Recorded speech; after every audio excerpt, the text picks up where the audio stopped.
Kabanata 2411. Sa Merrick, nakita rin nina Spencer at Kali, na nagpo-protekta kay Severin, ang tumataas na aura sa sandaling ito. Nabigla at natigilan sila sa dumadagandong na kapangyarihan ng dugo at enerhiya mula kay Severin. Nanlaki ang mga mata ni Spencer, na nalaglag ang panga sa pagkamangha. Ano ito na tipo na ang filosofiya, at nagbago na ang mga celestial na penomeno? Maaari kayang si Severin talaga ang napili ng swerte. Gaano man kagaling o katangi-tangi ang isang ordinaryong Paragon Cultivator ay hindi kailanman makakarating sa antas ng pilosopiyang natipon tulad ng nakamit ni Severin.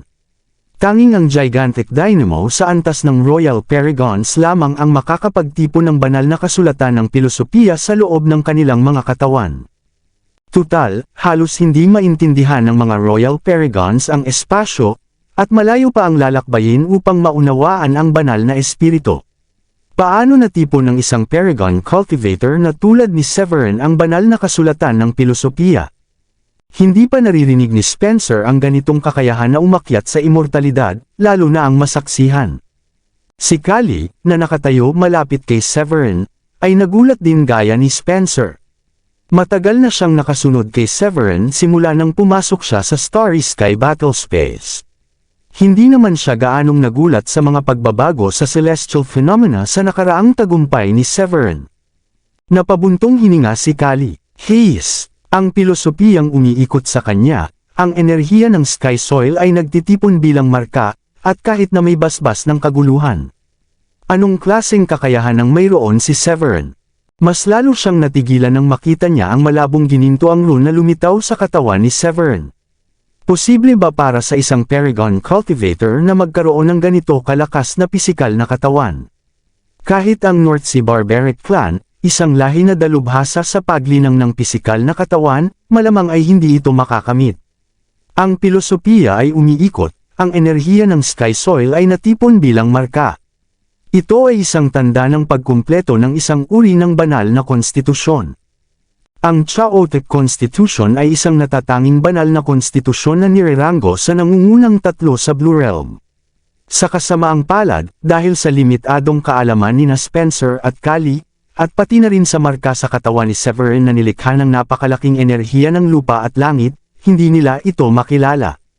Bagamat hindi nila ito matukoy, naramdaman pa rin nila ang panginginig ng kanilang mga kaluluwa at ang kanilang mga anit sa pamamagitan lamang ng pagdampi sa sinaunang aura na nagmumula kay Severin, na parang isang immortal na bundok na nakatayo sa mabituin na kalangitan. Si Severin ay nakatuon sa pagsipsip at pagpino ng asensya ng solidong enerhiya ng kalangitan, at hindi pa rin niya alam kung gaano kagulat sina Spencer at ang iba pa. Ang kanyang katawan ay tila naging isang sakam na itim na butas na nilalamon ang lahat ng nakapalibot na enerhiya at material habang nakumpleto ang Chaotic Constitution. Ang kapangyarihan ng kalawakan mula sa mabituin na kalangitan ay naging sanhi ng pagtaas ng aura ni Severin. Katatapos lang niyang malimpasan ang bottleneck ng Level 4 Paragon, at ngayon ay nagsisimula na itong lumuwag. Mabilis na nakarating ang momentum ni Severin sa mid-stage Level 4 Paragon. Pagkatapos ng halos kalahating oras, muling tumaas ang kanyang aura, at naabot ang late-stage Level 4 Paragon.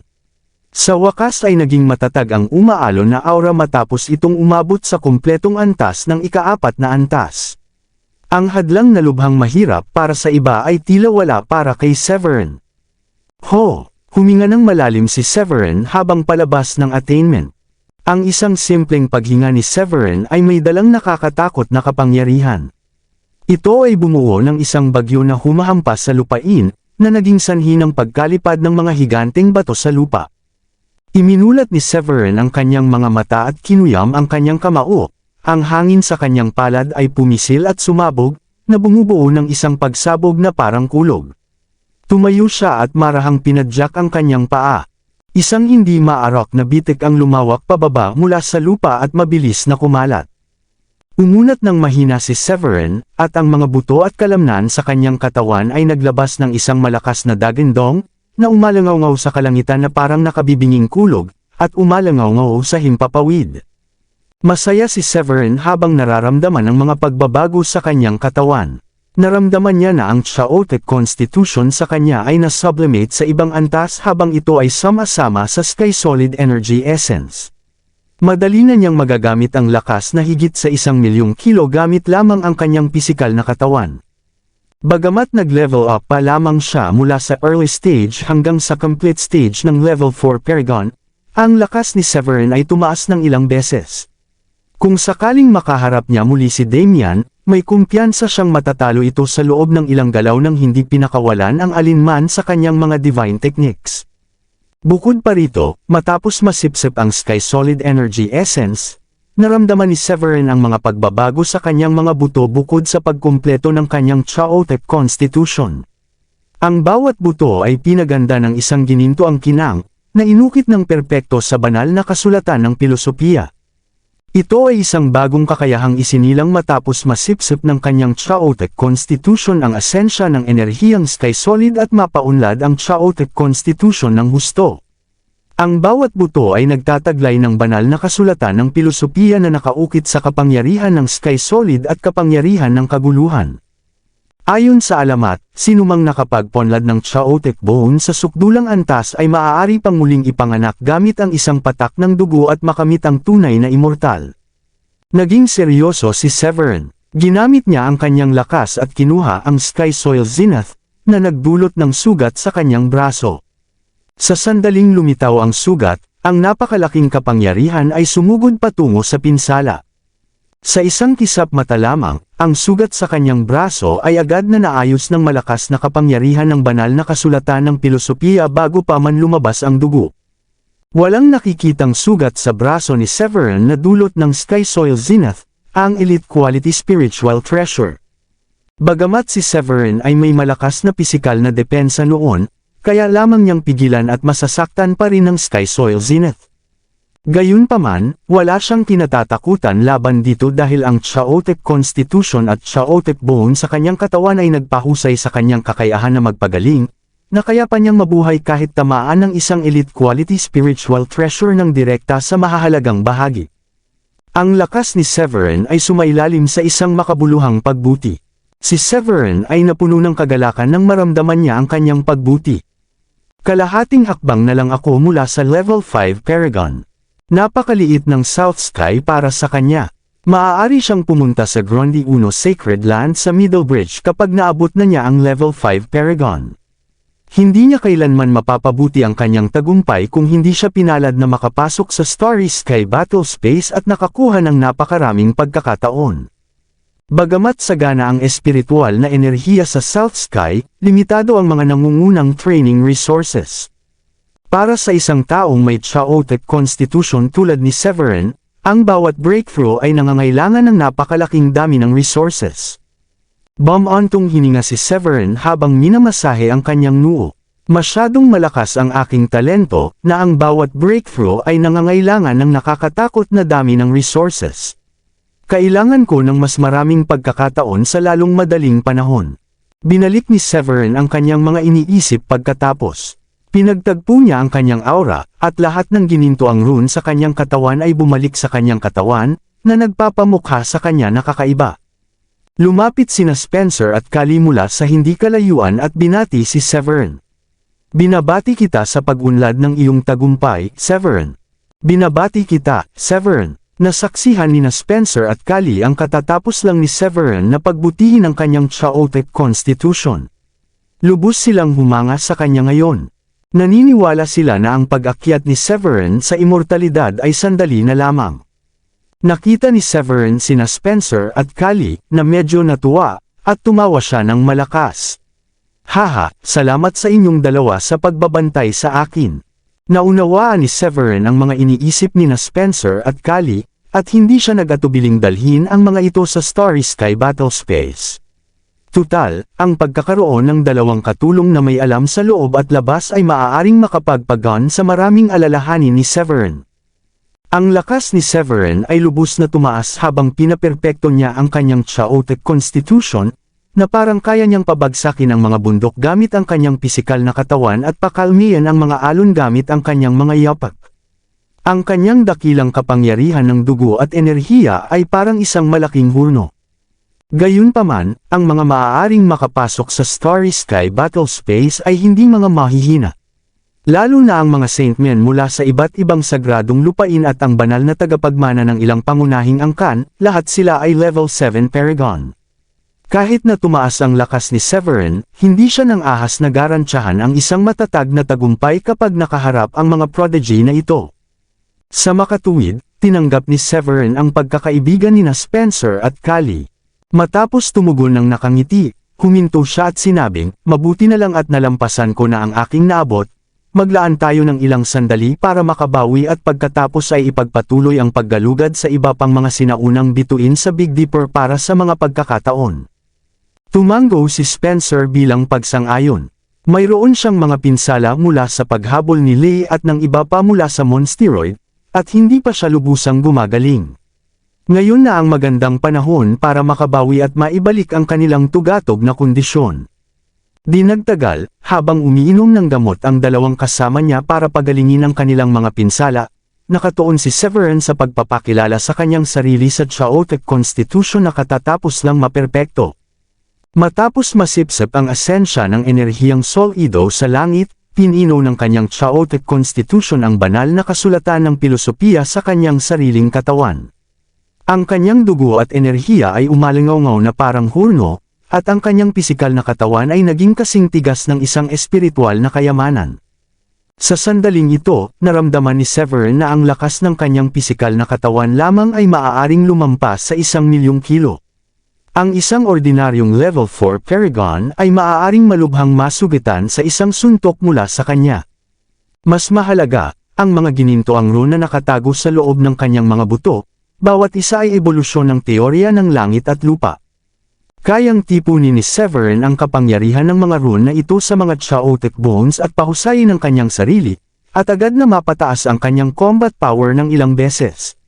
Sa madaling salita, kahit na ang kasalukuyang natamo ni Severin ay ang complete stage level 4 Paragon lamang, maaaring madali niyang matalo ang isang complete stage level 6 Paragon. Maliban na lang kung may mamagitan na isang level 7 Paragon, o walang makakapantay sa kanya sa Starry Sky Battle Space. Gayunpaman, kung isa sa alang-alang na mayroong hindi bababa sa 20 level 7 Paragon sa Starry Sky Battle Space, hindi ganoon ka-arroganti si Severin para baliwalain ang lahat. Sinamantala ni Severin ang bawat sandali upang mapabuti ang kanyang natamo at palakasin ang kanyang sarili. Samantala, bumaba si Francis sa isang lugar sa Big Dipper na hindi kalayuan sa Merek na may bilis na parang bulalakaw. Matapos magdesisyon na makipagtulungan kay Severin, humiwalay si Francis sa grupo ng Grundy Uno Sacred Land at nag-iisang pumunta sa Big Dipper mula sa Eternal Planet. Napansin ni Francis ang mga hindi pangkaraniwang palatandaan sa kalangitan pagdating niya sa Big Dipper. Hindi mabilang na mga guhit ng gininto ang liwanag ang nakatayo na parang mga haligi, at ang lupa ay umaalon sa gininto ang lotus. Ang walang kamatayang kinang at banal na liwanag ay nagngangalit ng may kamahalan. Malalaking kumpol ng lilang enerhiya ang pumailang lang sa kalangitan, at walang katapusang dumadagandong na mga ungol ang umalangaw, na lumilikha ng isang mapang-ipang aura. Hindi mabilang na mga bituin sa kalangitan ang kumikislap na parang binabati nila ang isang alamat. Nabigla si Francis sa eksena. Mahirap banggitin ang ganitong kababalaghan kahit na sa kanyang paglilinang. Si Francis ay may mahusay na kakayahan, at taglay ang konstitusyon ng Warlord na kabilang sa nangungunang 10 dakilang banal na konstitusyon. Gayunpaman, kahit na naperpekto niya ang konstitusyon ng Warlord noon, ang Milky Way lamang ang naging dahilan ng pag-agos nito, na may umiikot na lilang enerhiya. Nagulat si Francis sa kasalukuyang palabas dahil higit na itong lumampas sa sukat ng maperpekto niya ang kanyang banal na konstitusyon. Kung mas kakaiba ang isang prodigy, mas maraming pinomeno ang maaaring mapuko. Naramdaman ni Francis ang isang mahinang aura ng banal na kasulatan ng pilosopiya sa mabituin na kalangitan habang papalapit siya. Naisip niya sa kanyang isipan, maaari bang may iba pang mga prodigy sa Big Dipper, na nagpapasimula sa mga penomenong ito. Bumilis si Francis at naging isang guhit ng bahaghari patungo sa Big Dipper ng may kuryosidad at pagdududa.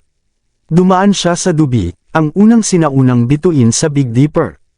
Sa sandaling ito, napansin lamang niya na ang penomeno ay nagmumula sa Merrick, at batay sa impormasyong kanyang nakuha, si Severin ay kasalukuyang nasa Merrick.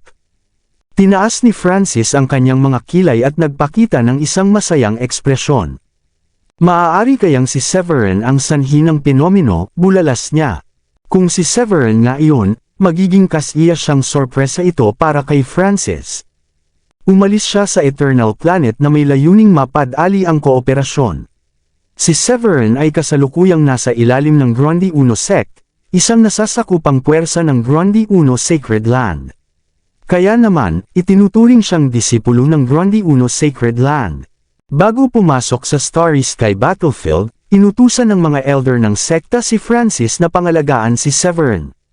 Gayunpaman, habang mabilis na lumalakas ang lakas ni Severin, natalo pa nga si Damian, at nagpakita pa ng mga palatandaan ng pagkakaroon ng Starry Token, na mas binigyang pansin siya ni Francis. Tutal, si Severin ang kanyang bagong nakababatang kapatid sa sekta. Kung makikipagtulungan sila, tiyak na mas marami silang makukuha sa susunod na laban para sa Starry Ancient Palace. Tuwang-tuwa si Francis sa kanyang inaasam, mabilis siyang nagtungo sa Merrick kung saan naganap ang kababalaghan. Di nagtagal, lumitaw sa kanyang paningin ang kakaiba at mapanglo na Big Planet. Mayroon pa ring mga labi ng mga labanan na naroon sa espasyong malapit dito. Ang mga bitek sa sirang kawalan ay nagbubuga ng Nine Heavens gang wind at mga elemento ng marahas, na pinupunit ang nakapalibot na espasyo. Naramdaman pa ni Francis ang natitirang aura ng Monsteroid. Sinundan niya ang mga pananaw ng aura ng Monsteroid at nakita ang isang ginintoang madugong ambon na lumulutang hindi kalayuan sa Merrick. Iyon talaga ang lugar kung saan bumagsak si Damian. Pagkatapos ay itinuon niya ang pansin sa Big Planet sa malapit. Matalim ang tingin niya, na parabang nakikita niya ang kawalan at direktang tinitingnan ng taong nasa Big Planet. Ito ba si Severin? Nakita niya si Severin, nakatatapos lang ng kanyang cultivation at pamilyar na sa kanyang katawan. Napansin niya na ang aura ni Severin ay umabot na sa kumpletong stage level 4 Paragon, na mas malakas kaysa sa Chismis. Bagamat medyo naguguluhan at nagdududa si Francis, patuloy siyang humakbang sa kawalan at lumapag sa Merrick. Kasabay nito, napansin din ni Severin, na pamilyar na sa kanyang perpektong chaotic constitution, ang pagbaba ni Francis. Bahagyang kumunat ang noo ni Severin, pagkatapos ay palihim niyang ginamit ang Sky Soil Zenith sa loob ng kanyang katawan at naghanda na makipaglaban sa anumang oras na sandali.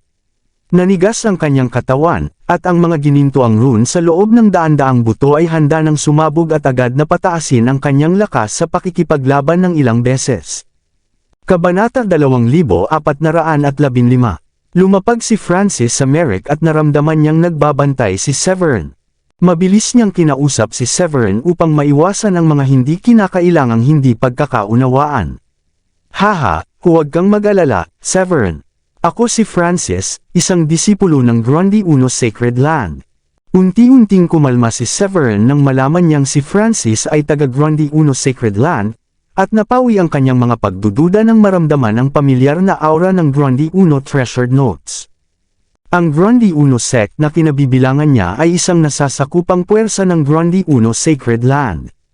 Ang Grundy Uno Treasured Notes na kanyang nilinang ay isang pinasimpleng bersyon ng Grundy Uno Scripture. Ang kanilang mga pamamaraan sa pagsasanay ay pareho, na hindi maaaring gayahin ni Newman. Matapos kumpirmahin ni Severin na si Francis ay taga Grundy Uno Sacred Land, tumayo siya at nagtanong, ano ang dahilan kung bakit ka nandito, Francis? Sa kabila ng pagkumpirma sa katayuan ni Francis bilang isang disipulo ng Grundy Uno Sacred Land, hindi pa rin binibitawan ni Severin ang kanyang pagbabantay. Tutal, kakapatay lang niya kay Damian kamakailan, at ang biglaang paglitaw ni Francis ay tila kainahinala. Mahirap paniwalaan na dumating si Francis nang walang intensyon, lalo na't wala naman silang relasyon. Naramdaman marahil ni Francis ang patuloy na pag-iingat ni Severin, hinimas niya ang kanyang ilong at humajekik. Haha, pumunta ako para batiin ka sa pagpatay kay Damian, at sa paggawa ng pangalan para sa iyong sarili sa Starry Sky Battlespace at 3 pangunahing planeta. Hindi pinansin ni Severin ang papuri ni Francis, at nanatili siyang kalmado at walang ipinakitang reaksyon. Sa sandaling ito, sina Spencer at Callie, na nagpapagaling sa malapit, ay nagising. Agad nilang inilabas ang kanilang mga espiritual na kayamanan at tinitigan si Francis. Natatawa si Francis dahil itinuring siyang kaaway pagdating niya. Sa una ay gusto niyang suriin ang lakas ni Severin, ngunit nagulat siya sa reputasyon ni Severin nang makita niya ang makapangyarihang aura ng isang kumpletong antas ng level 4 na Paragon. Hindi nakakapagtaka na sunod-sunod na pinatay ni Severin si Halbert, isang pangunahing disipulo ng Scared Land, at kalaunan, sina Jerry at Damian. Casual na nagsalita si Severin, tama na ang pagbati.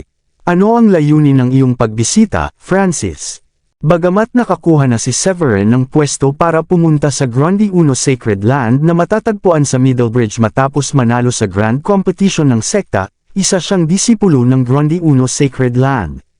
Gayunpaman, nasa ilalim pa rin siya ng Grundy 1 sect at hindi niya kilala si Francis. Wala siyang oras para sa walang kwentang usapan. Nang makitang hindi tumugon si Severin sa kanyang pagbati, ngumiti na lang si Francis at sinabi ang kanyang layunin. Pumunta ako para magmungkahi ng kooperasyon sa iyo.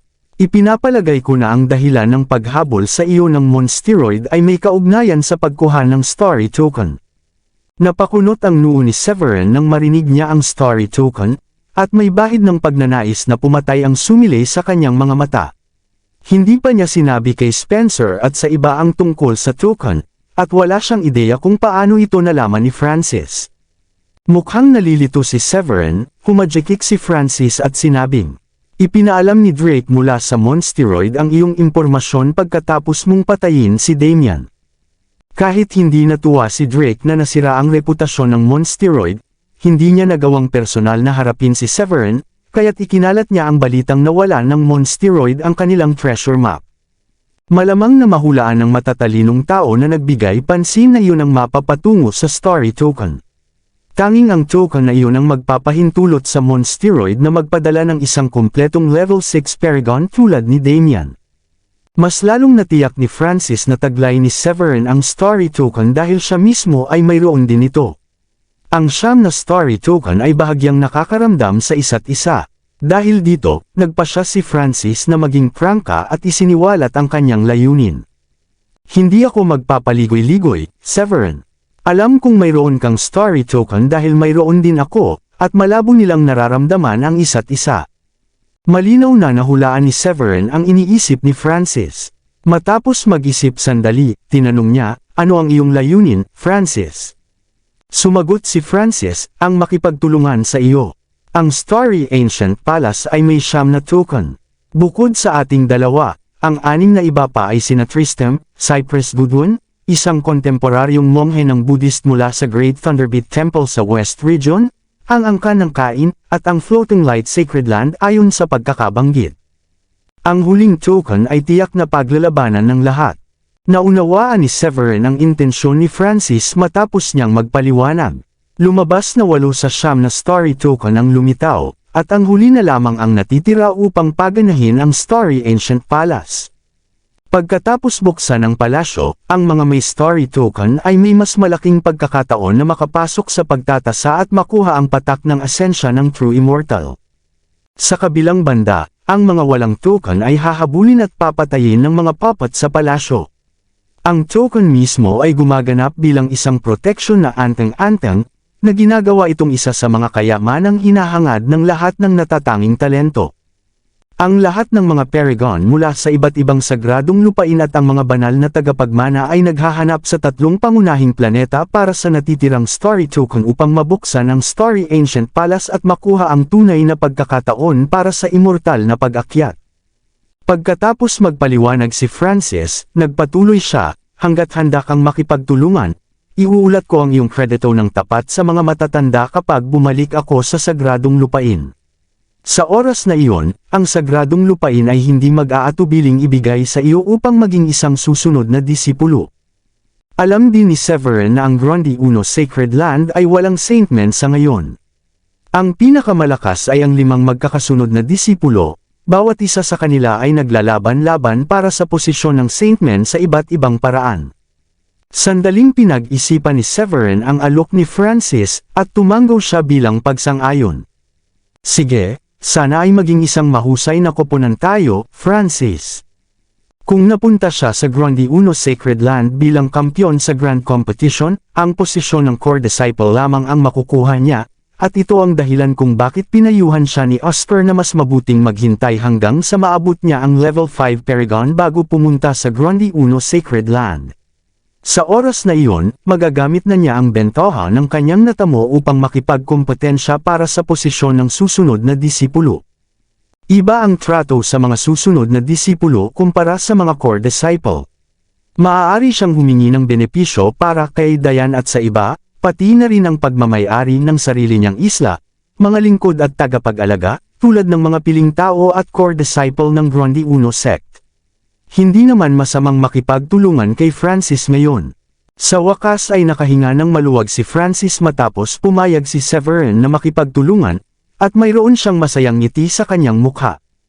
Nang magsasalita na sana siya, isang maliwanag na gininto ang haligi ng liwanag ang sumabog mula sa mabituin na kalangitan. Isang anino ng isang token na medyo kamukha ng Majestic Mountain ang biglang lumitaw sa mabituin na kalangitan pagkatapos. Malinaw itong nakikita sa loob ng radius ng libu-libong milya.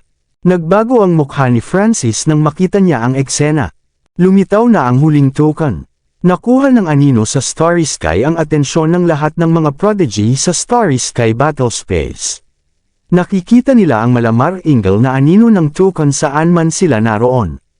Si Severin, nakakabuo lang ng alyansa kay Francis, ay nakaramdam ng mahinang vibration mula sa Starry Token na nakaimbak sa storage ring matapos makita ang paglitaw ng anino ng token. Naging seryoso si Severin matapos niyang marinig ang bulalas ni Francis. Ang paglitaw ng huling token ay nangangahulugan na malapit nang mabuksan ang Starry Ancient Palace.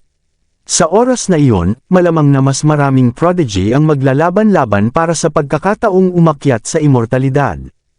Lahat ng pangunahing puwersa sa Blue Realm ay gustong makisali, maging ito man ay mga saintmen ng mga sagradong lupain, ang mga banal na tagapagmana ng 8 dakilang angkan mula sa East Plain, ang North Sea Barbaric Clan, ang Thunder Ratio Monsteroid o ang Western Dharma Guild ay maaaring handa na. Hindi na nagatubili si Severin. Tumingin siya kina Spencers at Kali, at sinabing, mag-impake na kayo, maghanda na tayo para umalis. Pagkatapos noon, tumingin si Severin kay Francis at sinabing, kailangan mo ba kami na lumaban para sa huling token para sa iyo, Francis? Mayroon na siyang isang piraso ng Starry Token, kaya hindi na niya talaga kakailanganin ng isa pa. Ang Starry Ancient Palace ay mabubuksan kalaunan, at ang pagkakaroon ng token ay para lamang mapataas ang pagkakataong mabuhay. Walang alinlang ang gusto ni Francis ang huling token, kaya humingi siya ng kooperasyon. Ayaw pa rin ni Severin ng isa pa, at sapat na para sa kanya ang pagkakaroon ng isang token. Matapos marinig ang mga salita ni Severin, tumanggo ng mabigat si Francis upang ipahiwatig ang kanyang pagsang-ayon. Sa simula ay plano niyang dahan-dahanin ang pakikipag-ugnayan kay Severin, at subukang maghanap ng mas maraming pagkakataon at kayamanan bago mahanap ang huling token.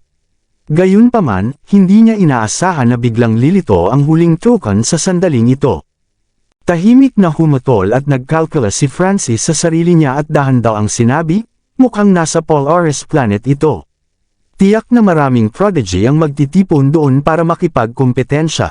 8 sa magagandang Starry Token ay pagmamay-ari na ngayon ng isang tao. Ang Starry Ancient Palace ay magbubukas gamit ang huling token. Ang pinakamalakas na pagkakataon sa buong Starry Sky Battle Space ay hindi isang immortal na gininto ang elixir kundi ang True Immortal's Essence sa Starry Ancient Palace. Noon, ang matandang baliw ay gumawa ng pangalan para sa kanyang sarili sa Blue Realm sa pamamagitan ng pagiging Supreme Paragon sa loob lamang ng ilang dekada at patuloy na umakyat sa immortalidad, na umaasa sa True Immortal Essence. Ang oras para mabuksan ang Starry Ancient Palace ay malapit na sa paglitaw ng huling token. Si Severin ay may perpektong chaotic constitution, na may walang limitasyon na sirkulasyon ng sky soil at magulong enerhiya na maaaring magbigay sa kanya ng napakalaking lakas sa kanyang pisikal na katawan. Sa ganitong pinakamataas na antas ng tagumpay, ang pag-akyat ni Severin sa isang immortal ay sandali na lamang. Gayunpaman, kung makukuha niya ang kakanyahan ng tunay na immortal sa Starry Ancient Palace, mapapabilis nito ang kanyang landas patungo sa immortalidad, at mapapayagan pa nga siyang maunawaan ang mga bagong banal na pamamaraan. Kaya, pumayag siyang makipagtulungan kay Francis. Panig at pantay ito para sa kanya. Matapos kumpirmahin ni Francis ang direksyon ng anino ng Toucan, pumailang lang siya sa ere at tumapak sa kawalan. Tiningnan niya si Severin ng may determinadong tingin, at sinabing, "Umaasa ako sa iyo sa pagkakataong ito, Severin. Kung makukuha mo ang token na ito para sa Grande Uno Sacred Land, lubos akong magpapasalamat." Tumango si Severin bilang tugon sa mga salita ni Francis. Sumunod siya at pumailang lang sa ere, gumalaw siya ng matatag at kalmado sa ere, na parang naglalakad sa lupa. Pagkatapos gumaling nina Spencer at Kali, nagsalita si Severin, "Tara na, Francis. Akala ko maraming prodigy ang nagsimula ng kumilos dito." Naging magaan ang dating ni Severin at dumiretso sa mabituin na langit. Hindi nag-atubili si Francis at agad na sumunod. Samantala, si Drake, na nagmumuni-muni at umiintindi sa Space Arcanum sa harap ng isang bitik ng kawalan sa kung saan sa Eternal Planet ay biglang nagmulat ng kanyang mga mata nang lumitaw ang anino ng ikasyam na token. Nasa sabik si Drake na makita ang aura sa mabituin na kalangitan. "Haha, tiyak na akin ang ikasyam na token na ito," tumawa ng malakas si Drake. Binati siya ng ilang prodigy ng monsteroid ng may papuri. "Kamahalan, ang anino ay hindi masyadong malayo sa atin, tiyak na madali mo itong makukuha." "Binabati kita, Kamahalan. Malamang ay makukuha mo ang maalamat na pagkakataong umakyat sa immortalidad kapag nakapasok ka na sa Starry Ancient Palace." Medyo nakahinga ng maluwag si Lee nang makita ang eksena. Kinamuhian siya ni Drake sa publiko at nakaramdam ng mababang uri dahil ang mapa na may kaugnayan sa Starry Token na pagmamay-ari ng kanyang angkan ay kinuha ni Severin noon. Mas lalo siyang kinabahan at hindi mapakali lalo na nang malaman niyang nabigo at napatay si Damian. Natatakot siya na si Drake, na may pabago-bagong ugali, ay maglabas ng galit sa kanya. Nakahinga ng maluwag si Lee nang makita nilang lumitaw ang huling token at malapit na ito sa kanila. Ngumiti siya kay Drake at sinabing, "Kailangan na nating umalis, Kamahalan." Ang aura ay malamang na nakikita sa layong libu-libong milya at tiyak na makakaakit ito ng atensyon ng maraming prodigy. Tumayo si Drake at agad na nagutos, "Tara na." Kasabay nito, sa Eternal Planet, pinangungunahan ni Blake ang mga disipulo ng Mensae Clan upang bantayan si Algernon. Nagmumuni-muni si Algernon sa isang lawan ng tubig na puno ng mga mayayamang katangian ng buhay. Ang kanyang aura ay umaalo na parang isang malaking hurno sa bawat paghinga niya. Ang biglaang paglitaw ng anino ng token ay nakakuha ng atensyon ng mga disipulo ng Mensae Clan. Ito ba ang Starry Token?" Natigilan si Blake sa gulat. Si Algernon, na nasa gitna ng paglilinang, ay agad na nagising. Ang Starry Token. Tiningnan ni Algernon ang anino sa Starry Sky nang may nag-aalab na tingin. Pagkatapos sabihin iyon, tumayo siya mula sa pole at agad na sumugod sa Starry Sky. Tinukoy niya ang direksyon ng anino at sinabi kay Blake nang may kagalakan at pananabik, "Ito ay isang pagkakataon para sa Mensae Clan. Lahat ng disipulo ng Mensae Clan, sumunod kayo sa akin." Sa sumunod na sandali, mahigit 10 tao ang pumailan lang sa mabituin na langit na parang mga bulalakaw at naglaho mula sa lupa, diretso sa planetang Polaris. Maraming salamat sa lahat ng sumusubaybay. Please subscribe and follow my YouTube and Facebook channel, Filipino Novel. Maraming salamat po. Sa sinaunang bituin ang nagliliwanag na Jade, isa sa mga sinaunang bituin sa Big Dipper, mayroong isang bundok na kumikislap ng hindi mabilang na mga kidlat, binomba ang lalaki sa ilalim ng madilim na ulap. Ang lalaki ay matangkad at matipuno na parang burol, at mahigit 10 talampakan ang taas. Nakasuot siya ng Amerikanang balat ng halimaw sa itaas na bahagi ng kanyang katawan at balabal na balat ng tiger sa ibabang bahagi ng kanyang katawan. Mayroon siyang balat na tanso, na puno ng mga totem at rune, parang isang obra maestra. Ang bawat pagtaman ng kidlat ay nagpalakas sa kapangyarihan ng dugo at enerhiya ng lalaki. Pagkalipas ng ilang sandali, ang lalaki ay sumugod sa madilim na ulap at huminga gamit ang kanyang bibig. Nilunok niya ang hindi mabilang na nakamamatay na mga kidlat sa kanyang bibig ng direkta. Pagkatapos dumighay, ang madilim na ulap ay naglaho, at lahat ng anino ay naglaho. Pagkatapos nito, ilang matipuno at malalakas na mandirigma mula sa North Sea Barbaric Clan ang lumitaw sa magkabilang panig ng lalaki.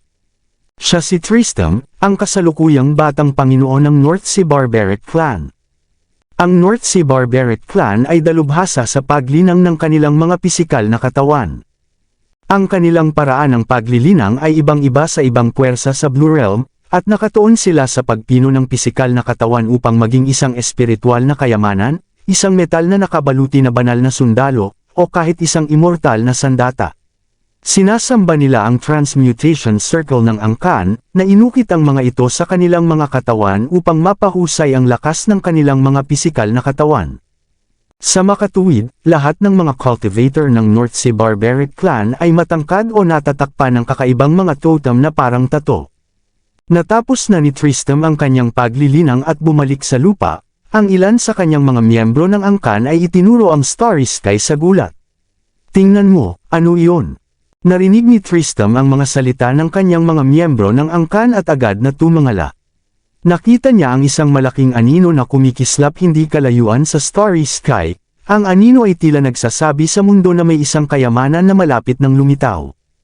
Nakita ni Tristram ang anino at nagulat. Ang Starry Token. Napagtanto niya na dumating na ang kanyang pagkakataon. Ilang beses nang nabigo ang North Sea Barbaric Clan na hanapin ang Starry Ancient Palace matapos nilang makapasok sa Starry Sky Battle Space upang makamit ang pagkakataong umakyat sa immortalidad. Daan-daang taon na ang nakalilipas ng tipunin ang lahat ng Starry Token at buksan ang Starry Ancient Palace. Sa kasamaang palad, ang North Sea Barbaric Clan ay walang anumang prodigy noong nakaraang pagkakataon at naiinggit lamang sa iba. Ngayon, nasasabik si Tristram sa umuusbong na Starry Token. Maghanda kayo, sabi niya sa kanyang mga kamag-anak. Determinado si Tristram na makuha ang token, at ito ay isang pagkakataon para umangat ang kanyang angkan. Tiwala siya na makakakuha siya ng mas maraming pagkakataon sa Starry Ancient Palace at makipagkompetensya pa para sa pagkakataong umakyat sa immortalidad kung makukuha niya ang Starry Token. Hindi sinasadyang nakakuha ang North Sea Barbaric Clan ng isang token daan-daang taon na ang nakalilipas. Kung makakakuha sila ng isa pa, mas malaki ang magiging kalamangan ni Tristram.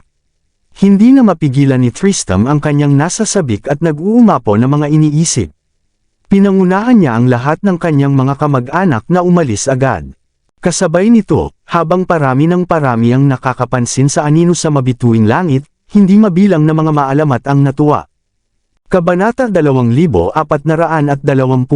Umalis si Wenzel mula sa walang hanggang planeta patungo sa Pol-Ares kasama ang kanyang mga disipulo ng may pananabik. Si Cypress, na masigasig na nagsasanay sa malaking planeta, ay napansin ang anino sa mabituin na langit, at ang kanyang mukha ay lubhang nagbago. Lumipad siya sa ere ng walang imek. Bukod pa rito, mayroon ding mga prodigy mula sa 8 dakilang angkan tulad ng angkan ng Kain at ang angkan ng mga batang lalaki na nakakita ng anino. Agad din silang nagtungo sa Pol-Ares. Ang bawat prodigy at disipulo ng kilalang puwersa sa buong Blue Realm ay nagmamadaling lumapit ng may pananabik. Ang anino na nilikha ng Starry Token ay kumalat sa buong Starry Sky Battle Space, at hindi mabilang na mga prodigy ang maagang naghihintay at handang sumugod, na parang kailangan nilang makuha ito. Isang pilak at puting token na kasing laki ng isang palad ang kumikinang ng maliwanag, na sumasabog sa walang katapusang immortal na liwanag at kinang sa isa sa mga malalaking planeta sa Pol-Ares. Hindi mabilang na mga ilaw ng bahaghari ang mabilis na sumilay sa kalangitan hindi kalayuan sa malaking planeta.